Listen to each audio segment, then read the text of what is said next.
ஒத்தமை நற்செய்தியாளர்கள் மூவரும் மத்தேயு, மாற்கு, லூக்கா.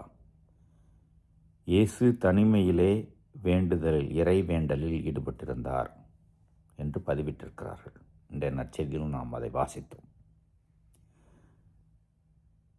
இயேசு கடவுளுடைய இரண்டாம் ஆள். அவருக்கு இறைவேண்டல் தேவையில்லைதான். இருந்தபோதிலும் முதலால் தந்தை இறைவனோடு மன்றாட்டில் ஒன்றித்திருந்தார். அது மனித இயல்பிலே அவருக்கு ஒவ்வொரு நாளும் பணி செய்ய ஆற்றல் தந்திருக்கிறது. வாருங்கள் போவோம், எல்லா இடத்திலும் நற்செய்தியை பறைசாற்ற வேண்டும் என்று போதிக்கவும் புதுமை செய்யவும் கிளம்பி விடுகிறார்.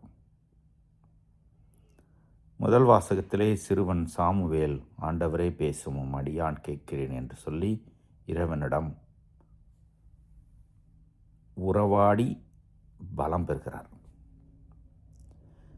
இறைவேண்டல் நமக்கு முக்கியம். அது பல நேரங்களில் பல நிகழ்வுகளில் நமக்கு வாய்ப்பை தருகிறது.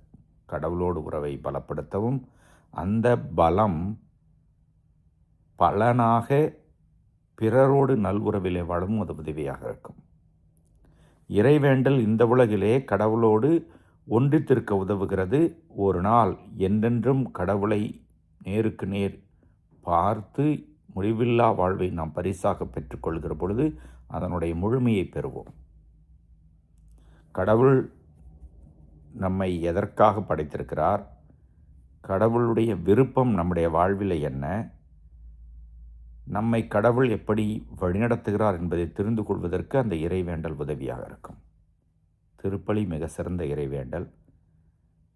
இரண்டாம் ஆளாகிய இறைவன் இயேசு நமக்கு உணவாக பலமாக வருகிறார். மற்ற ஜெபங்கள், மற்ற மன்றாட்டுக்கள் நமக்கு உதவியாக தான் இருக்கும். எனவே ஒவ்வொரு நாளும் இறைவேண்டலுக்கு சிறிது நேரமாவது ஒதுக்கி வைப்போம். கடவுளோடு ஒன்றித்திருப்போம். அது நம்முடைய வாழ்வை நலமாக்கும், பலப்படுத்தும். இறைவன் என்று வாழ்த்து பெறுவாராக.